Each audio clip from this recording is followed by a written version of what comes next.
안녕하세요. 저는 식당 하나를 운영하고 있는 40대 여자입니다. 30대 초반쯤 남편을 지인의 소개를 통해 만나 결혼했었는데요. 연애할 땐 참 다정하고 잘 챙겨주고 아주 세심한 남자라 이런 사람과 결혼한다면 분명히 행복할 것 같다라는 생각에 남편과의 결혼을 결심하게 됐었습니다. 그 당시 저는 30대 초반이면 여자치고 결혼이 꽤 늦었다고 생각을 했었는데요. 지금 생각해보면 큰 오산이었습니다. 늦었다는 생각에 다소 빠른 결정을 내려 결혼을 했던 것이 제 인생에 크나큰 오점을 남겼죠. 상견례 때까지만 해도 시댁 어른분들도 참 점잖으시고 괜찮으셨던 것 같습니다. 시어머니께서 그저 애 잘 낳고 내 아들 묵은 밥만 안 먹이면 난 그거면 됐다 라던 말씀만 제외한다면 말이죠. 그 말을 그냥 나이 드신 어르신이 다들 하시는 말이라고 생각하며 넘기면 안 됐던 거더라고요. 신혼집은 시댁에서 해주기로 하셨는데 당시 제 직장과 꽤나 거리가 먼 시댁과 가까운 집이었습니다. 처음엔 저도 반대해봤지만 여자가 무슨 돈을 버냐며 집에서 애나 보고 남편 밥이나 잘 챙기고 집안관리나 하라며 딱 선을 그어버리시는 시어머니 때문에 직장마저 관두게 되었었습니다. 그런 시어머니의 너무나 가부장적인 태도에 당연하다는 듯 멀뚱히 옆에 앉아 고개를 끄덕이던 남편의 모습에 아차, 내가 엄한 곳에 시집을 왔구나 싶었어요. 하지만 이미 결혼은 해버렸고 제 부모님께서도 제가 어서 결혼해 행복해하는 모습을 보길 원하셨기에 그래 이제 나는 이 집 사람이니 노력하면 시어머니도 날 이뻐해 주시겠지 라는 멍청한 생각을 했었죠. 시어머니는 요즘 세상에 이런 집 해주는 시댁이 어딨냐고 고마운 줄 알라 하셨고 저도 당연히 고맙다고 생각했지만 집을 해주는 대신 자주 드나들 것이라고 하셨습니다. 네, 신혼은 그냥 끝이라고 볼 수 있었죠. 뭐라고 말 좀 해보라고 남편을 찔러도 남편은 엄마 자주 오면 좋지 뭐 하더군요. 시댁에서 해주신 집에 들어간 첫날부터 지옥 시작이었습니다. 시어머니께서 허구한 날 집에 드나드셨어요. 오시자마자 차부터 내오라고 하시곤 냉장고를 열어 반찬 개수를 세시고 상태를 보고 맛을 보는 등 전에 확인했을 때와 같은 반찬이 있다면 아주 구박을 하셨죠. 냉장고에 자주 같은 반찬이 나오는 날에 등을 세차게 때리시곤 하셨습니다. 제가 무슨 식모도 아니고 영양사도 아니고 죽은 맛이었어요. 그래도 그때까진 죽고 싶다는 생각은 안 났어요. 노력하면 되겠지. 미련하게 참았죠. 내 아들 난 그렇게 막 안 키웠다시며 끼니마다 적은 양의 밥만 하여 몇 끼를 새 밥으로 줘야 한다 하시고 집에 못 찾아오시는 날엔 남편에게 전화를 걸어 새 밥 먹었냐 물어보는데 남편이란 놈은 한 번이라도 새 밥을 안 먹는 날에는 그걸 그대로 꼬박꼬박 일러다 바치더군요. 아주 기가 찼습니다. 밥에 귀신이라도 붙었나 싶었어요. 그 꼴을 보아하니 남편이랑 말도 섞기 싫을 정도였지만 둘이만 있을 땐 나름 다정히 굴어 미우나 고우나 남편인데 집안일이나 열심히 하며 견딜 때까지 견뎌보자 하였습니다. 진짜는 그게 아니었어요. 한 두 해쯤 지나 밥을 어느 정도 잘 챙겨주니 이제는 아이는 언제 들어서냐 들들볶기 시작하시더군요. 아이는 저 혼자 만드나요? 남편이랑 같이 노력해도 생기질 않는걸요. 어머니, 때가 되면 생길 거예요 해도 너한테 문제가 있느니 안 들어서는 게 아니냐? 씨가 좋으면 무얼 하냐? 밭이 안 좋으니 되는 일이 없지. 애가 생겨야 할 거 아니냐? 내가 주는 약은 잘 챙겨 먹고 있는 게냐? 하며 아주 말도 안 되는 소리를 하시더라고요. 날이면 날마다 예예예 거리시니 이게 바로 미치는 건가 싶었습니다. 명절이면 늘 형님도 계신데 제가 거의 모든 일을 도맡아 해왔었습니다. 형님은 아들을 둘이나 얻어 임신했을 때면 임신해서 일을 못한다. 애 낳은 후엔 애를 낳아서 몸이 안 좋다는 말로 늘 저만 일을 해왔었습니다. 그땐 저도 그래 그럴 수 있지 싶었지만 형님만 챙겨주시고 차별하시는 시어머니가 너무나 미웠습니다. 가만히 있으면 밉지는 않지. 아들 낳은 유세를 떨면서 대놓고 차별 대우를 하시는 시어머니 곁에 앉아 저를 살살 비꼬는 형님은 더더욱 미웠습니다. 형님과 저 둘만 있을 때는 나는 아이를 2번이나 낳아서 여기저기 관절이 좋은 곳이 없어. 아휴, 얘 안 낳은 몸이라 얼마나 좋아요. 아주 그냥 날아다니겠네. 난 몸이 너무 안 좋아서 쉬어야 해요. 앞으로도 동생은 애 낳지 말어.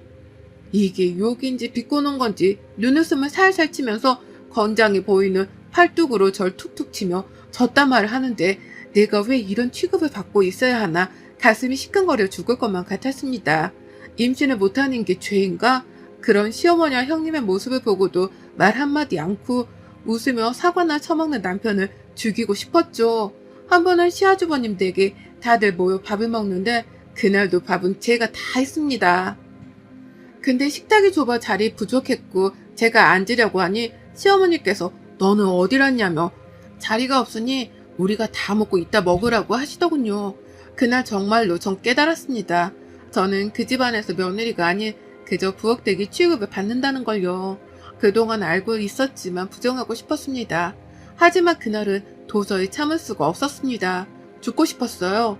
내 편 한 번 들어주지 않는 남편과 아기가 쉽게 생기는 것이 이상한 게 아닌가요? 매일 그렇게 구박을 하고 스트레스를 주는데 생기는 게 희한한 일이죠. 저는 더는 못 참을 것 같아 그날 시어머니께 처음으로 큰 소리를 내며 말했습니다. 전 몸에 이상 없고 이렇게 구박 주시고 형님이랑 차별하는 거 더는 못 참겠습니다. 어머니, 정 못 믿으시겠으면 제가 불임검사 해오겠습니다. 시어머니는 내가 언제 차별을 했냐며 그럼 아들 낳고 몸 안 좋은 째가 밥 차리리? 배도 얘가 더 고플 거 아니냐시며 저를 무슨 이기적인 여자마냥 말씀하셨고 그래 어디 한번 검사해오라며 문제 있다면 내가 그동안 참아왔는데 너 우리 아들이랑 살게 안 둘 거야. 알아? 협박을 하시더군요. 결혼 후 내 시어머니의 기준에 들기 위해 노력해왔던 저는 그 말에 완전히 학을 떼었고 저는 남편을 설득해 같이 불임검사를 받았어요. 남편은 내가 왜 불임검사를 받아야 하냐며 본인은 문제없을 거라고 딱 잡아떼는데 전 한 가지 의심 가는 게 있었습니다. 결혼 전 남편이 시아주버님과 함께 아주 열심히 운동을 해서 보디빌더처럼 근육을 키웠었는데 굉장히 단기간에 근육을 키워서 혹시 남편이 당시 꽤나 말이 많았던 성기능 저하 부작용이 있지만 근육을 빠르게 키워주는 스테로이드 약을 맞았던 게 아닐까라는 생각이 있었습니다. 그 이야기를 건네보니 남편은 그 약에 대한 부작용을 약을 맞은 후에 알아 모르고 맞았다 하며 그렇지만 형도 같이 맞았는데 형네는 애를 둘이나 낳았고 그러므로 본인한테도 문제가 없을 것이라고 말했어요. 하지만 그걸 어찌하나요. 시아주부님은 운 좋게 부작용이 생기지 않을 것도 있는데 전 분명히 제게 문제가 없을 것이라고 확신했습니다. 그리고 결과적으로 남편은 불임이 맞았습니다. 전 모두 정상으로 나왔고요. 그렇게 스트레스를 많이 받으며 살아왔는데 문제가 없다는 것에 참 안도를 했습니다. 다만 당시 30대 후반이라 더 늦는다면 자연임신은 힘들다는 이야기를 들었죠. 시어머니께선 본인 아들이 불임이라니 아주 쓰러져 난리를 치셨습니다. 너가 왜 불임이냐? 나는 너를 그렇게 낳지 않았다. 몸도 멀쩡한 녀석이 왜 불임이야? 네 형은 멀쩡한데 대체 이게 무슨 일이야? 고래고래 소리를 지르시니 남편이 버럭 소리를 지르곤 시아 아주버님과 같이 아나볼릭 스테로이드를 맞았다는 이야기를 하며 왜 나만 불임이냐? 검사가 잘못된 것 같아 검사를 다시 해보겠다고 화를 냈었습니다. 이상했죠. 약은 같이 맞았는데 왜 시아주머님은 멀쩡한 건지 전 그 말에 얼굴이 시퍼래지는 형님의 얼굴을 보았습니다. 무언가 있다 싶었죠. 전 곧바로 나서서 그러면 시아 아주버님과 남편이 함께 같이 검사를 받아보는 건 어떨까요? 이야기를 꺼내니 시부모님의 얼굴이 무섭게 달라졌습니다. 말이 끝나기가 무섭게 형님이 갑자기 소리를 지르더라고요. 아니요, 우리 남편은 아무 문제 없는데 왜 검사를 받아야 해요? 서방님만 검사 다시 하면 됐지 왜 굳이 해야 해요? 애가 하나도 아니고 둘이나 있는데? 뭔가 이상했습니다. 이상함은 저만 느낀 것이 아닌지 시어머니께서 굳은 얼굴로 시끄럽다며 일단 검사해보자 하시더라고요. 바로 병원 예약을 잡아 4일 정도의 금욕기간을 거친 뒤 검사를 하러 갔는데 형님 모습이 심상치가 않았습니다. 손을 달달 떨며 손톱을 물어뜯고 아주 불안해 보이더라고요. 시어머니는 평소에 기차 왔던 삶아먹은 것 마냥 큰 목소리로 말이 많으시던 분이 도끼 어린 눈빛으로 조용하셨습니다. 폭풍 전야가 따로 없었죠. 병원에서는 처음에 남편은 2차까지 검사가 확실하니 또 하실 필요가 없다고 했고 여기서 안 해주면 다른 병원에 가서라도 다시 검사받을 것이라고 하니 그러시라며 다른 병원에 가도 똑같을 거라고 말하더라고요. 그래서 남편은 검사를 하지 않고 시아 아주버님만 받게 됐는데 제가 다 떨리더군요. 만약 시아주버님이 불임이 맞다면 형님의 아들 둘은 대체 시아주버님은 당연히 본인이 정상일 것이라고 일말의 의심조차 하지 않으시더군요. 형님이 떠는 모습을 보곤 왜 그러냐며 토닥이기까지 하였습니다. 결과는 조금은 예상했지만 충격적이었습니다. 스테로이드로 인한 부작용으로 불임 판정이 되었고 되돌리기조차 힘들다고 하더군요. 시아 아주버님께서는 큰 충격을 받으시고 말도 제대로 못 이으셨어요. 집안 분위기는 거의 초상집 분위기였죠. 의사에게 그렇지만 아들 둘이나 있다고 하니 의아해하며 그럴 리가 없다고 하더라고요. 기간을 봐도 절대 생길 수가 없다고 시어머니는 몸져 누우셨습니다. 그나마 진정하신 시아버지께서 형님에게 이게 어떻게 된 일이냐 물으니 형님은 그저 울기만 하더군요. 형님이 우는 모습을 보곤 시어머니가 벌떡 일어나 머리채를 잡고 울고 아주 난리였습니다. 형님은 머리가 다 뜯기고 얼굴이 다 핥히어져 피가 나는데도 그저 죄인처럼 울고만 앉아있더라고요. 시아주버님은 말없이 나가 남편이 한참을 찾으러 다녔지만 못 찾고 집으로 돌아왔었죠. 형님은 집에서 쫓겨났습니다. 알몸바람으로 안 내쫓은 걸 다행으로 여기라며 정말 옷까지만 챙겨주곤 아이들과 함께 내보냈고 아이들은 당연히 영문도 모른 채 울며 내쫓겼죠. 참 독한 여자예요. 그래도 태어났을 때부터 그렇게 금이야 오기야 애지중지하며 애들에게 사랑을 줬는데 본인 피 안 섞인 걸 알자마자 저리 매정하게 내쫓으니 사람이 맞나 싶었습니다. 그리고 저는 당연히 이혼을 생각하고 있었습니다. 이 말도 안 되는 집안에서 더는 살고 싶지 않았고 남편은 불임인데 아이를 원하시는 친정 부모님께도 불효였어요. 그런데 시어머니께서 하시는 말씀이 아주 가관이더라고요. 내 아들이 원래는 씨가 있었는데 사라진 것뿐이니 그래도 이미 결혼한 거 함께 해야 하지 않겠니? 너가 그동안 고생이 많았지? 미안하다. 그 썩을 년이 우리 집안을 가지고 놀았어. 죽어도 시원찮은데 그냥 내쫓아 마음에 걸리는구나. 인상이 절로 찌푸려지더군요. 형님이 말도 안 되는 짓을 한 건 알지만 시어머니도 그에 걸맞는 말도 안 되는 행동을 많이 하셨기에 제 눈에 똑같아 보였어요. 저는 예전 시어머니께 하셨던 말씀을 돌려드리며 말했죠.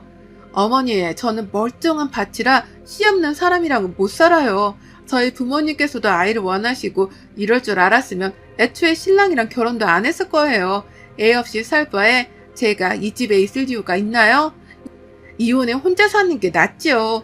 눈을 부릅뜨며 절 노려보시는데 그래도 꿋꿋이 말했습니다. 제가 그동안 받았던 수모에 비하면 아무것도 아니었죠. 근데 시어머니는 그 말에 정말 제 귀를 의심할 만큼 끔찍한 제안을 제게 하셨습니다. 옆에서 듣던 남편과 시아버지께서도 크게 놀라실 만큼 기상천외한 소리를 하셔서 저 여자는 끝도 없이 바닥을 보여주는구나 싶었죠. 천성이 그리 역겨운 사람인 듯 하였습니다. 시어머니는 시험관 시술 이야기를 하며 네 시아버지 씨로 시험관 시술 받으면 되지 않겠냐? 무엇이 다르냐? 그리하여도 다 괜찮다. 얘는 그렇게 가지면 되지. 정말 미친 여자였어요. 저런 여자한테 며느리로서 사랑 한번 받아보겠다고 그렇게 발버둥을 치며 몇 년을 노력한 일들이 머릿속을 스쳐가며 입이 딱 벌어질 뿐 말이 안 나오더라고요. 검사 결과를 받고 말을 못하시는 시아주버님의 마음이 조금이나마 이해가 갔습니다. 그 말을 들은 시아버님도 크게 당황을 하시며 저 옆에 나가 손자 둘이 잃고 며느리까지로 제정신이 아니라고 나중에 다시 얘기하자시며 시어머니를 방으로 끌고 가시고 저희는 우선 집에 가라고 하시더라고요. 멍 때리는 남편을 지나쳐 집으로 향했습니다. 제가 나가는 소리를 듣고 그제서야 따라오더군요. 집에 도착하자마자 저는 남편에게 통보했습니다. 당신도 방금 보고 들었다시피 당신 어머니 정말 제정신 아니야. 나 당신 집안이랑 더는 엮이기 싫어. 너무 끔찍해. 이만큼 했으면 됐어. 나는 당신이 양심 있으면 날 놔줄 거라고 생각해. 이만 이혼하자. 닭똥 같은 눈물을 뚝뚝 흘리더라고요. 조금은 동정심이 생길만도 한데 동정심은커녕 역겹더라고요. 시어머니의 얼굴과 겹쳐 보여서요. 그대로 짐을 전부 싸고 나와 친정집으로 갔고 제게 미리 이야기를 어느 정도 전해 들으셨던 부모님은 눈물을 흘리시며 그동안 참 고생 많았다고 절 토닥여 주셨습니다. 부모님께서 혹여 많이 놀라실까 전 시모가 했던 시험관 시술 얘기는 일체 하지 않았고 남편이 불임인 것만 전해 듣고 시어머니가 구박을 좀 하신 걸로만 알고 계셨습니다. 그리고 저희 부모님께서는 식당을 하나 운영하고 계셨는데 동네에서 오래 장사를 하시어 단골 손님도 많고 장사가 어느 정도 되는 편이었습니다. 그 식당을 부모님께서는 원래 제 남동생에게 이어받게 하려 하셨는데 제가 이런 일로 이혼을 하고 집에 들어오니 그럼 이 식당은 네가 한번 해보라며 말을 건네셨고 저는 남동생이 하려 했던 식당을 한순간에 빼앗고 싶진 않아 동생과 함께 일해보겠다고 하였습니다. 전 회사를 다닐 때도 마케팅 관련 부서에 있었기 때문에 그쪽에는 자신이 있었고 주방은 남동생이 맡고 저는 카운터와 식당 관리를 맡게 되었습니다. 당시 저희 식당 주 손님층이 나이가 많으신 분들이었기 때문에 남녀노소 모두 올 수 있는 메뉴를 개발해 보고자 했고 며칠 밤낮을 시장 조사를 하며 남동생과 함께 메뉴 개발을 한 끝에 식당 문을 며칠간 닫아둔 후 식당에 새 인테리어를 하고 홍보까지 함께하여 꽤나 성공을 하게 되었습니다.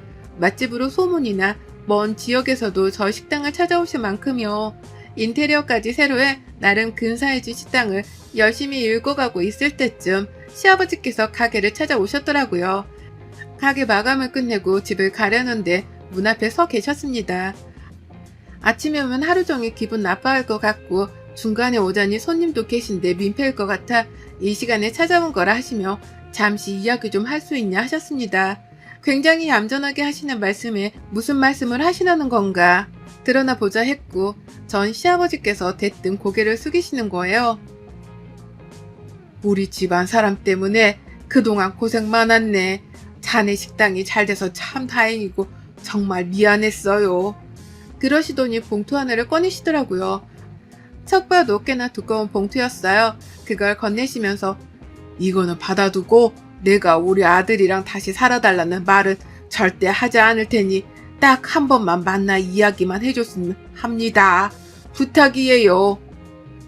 내가 아무리 힘들어해도 눈길 한번 주지 않았던 전 남편이 무슨 정이 남아있을 거라고 만나보길 원하는 건지 그깟 돈 안 받고 말지 전 심호를 쏙 빼닮은 전 남편의 얼굴 다시 마주하기는 죽기보다 싫었습니다.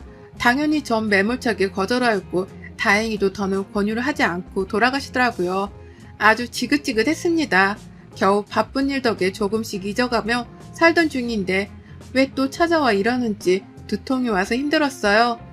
그날도 전 시댁 생각이 머리에서 떠나질 않아 겨우 잠에 들며 악몽까지 꾸고 다음날 가게 문을 열러 남동생과 함께 출근하는데 끔찍하게도 전 남편이 가게 앞에 서 있더라고요. 정말 뒤돌아서 가버리려는데 남동생이 잡았습니다. 누나, 지금 피하면 저 새끼 끝도 없이 찾아올 거야. 여기 우리 가게도 나도 같이 있으니까 여기서 끝내고 진짜로 치워버리자. 걱정하지 마. 누나, 내가 같이 있잖아. 남동생이 곁에 있으니 해코지는 안 하겠다는 생각에 조금은 안정을 찾고 갔습니다. 전 남편 얼굴이 말이 아니었습니다. 얼굴은 어둡다 못해 썩은 것 같던데 안 그래도 보기 싫은 얼굴 더 끔찍했습니다. 절 보더니 눈물을 줄줄 흘리면서 말하더군요. 조금 놀랐습니다. 전 시아주버님께서 그만 자살을 하셨다고 그 일로 전 시모는 거의 미쳐버렸고 집안 꼴이 지금 폐가 나 다름이 없다고 했습니다. 저와 남동생은 한동안 말을 잇지 못하다 제가 입을 먼저 열었습니다. 그래서 어쩌라고 나한테 말하는 것이냐. 난 더 이상 네 집안 사람도 아니고 내가 해줄 수 있는 것도 없다 하였더니 또 기가 차는 얘기를 하지 뭡니까. 형 장례를 치료해야 해서 바쁜데 아버지도 어머니도 제정신이 아니셔서 혼자 도저히 어찌해야 할지 모르겠으니 저보고 와서 집 청소라도 해달랍니다.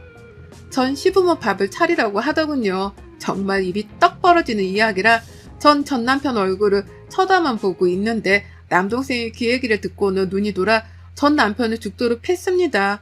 그것도 뚫린 입이라고 그런 개소리를 하냐며 동생이 입을 주먹으로 막 내리치는데 기운 없던 전 남편은 맞고만 있었고 이가 몇 개 나가는 모습을 보고서야 정신을 차린 저는 동생을 뜯어 말렸습니다. 네 손 아프게 때리지 말라고요. 요리할 소중한 손인데 다치기라도 할까 그랬습니다. 동생은 쉽게 진정이 안 되는지 계속 달려들려 하였고 전 남편은 비틀비틀 일어나 도망가더라고요. 이후 폭행건으로 고소를 할 것 같아 나름의 준비를 하고 있었는데 몇 달이 지나도 조용했습니다. 요즘 건너 들은 이야기로는 시어머니는 치매인지 정신이 나간 건지 요양원으로 버려지듯 보내졌다고 했다더라고요. 다른 이야기는 듣지 못했습니다. 궁금하지도 않았고요. 저는 지금 정말 별일을 다 겪으며 고생 끝에 그 집에서 벗어나 동생과 함께 식당을 조금씩 넓혀가며 소소히 행복하게 지내고 있습니다. 식당이 꽤나 커져 프랜차이즈도 생각하고 있을 정도예요. 드디어 제 인생을 되찾은 것 같습니다. 여러분도 다들 행복하셨으면 좋겠습니다. 여러분의 생각은 댓글로 남겨주세요. 오늘도 시청해주셔서 정말 감사합니다.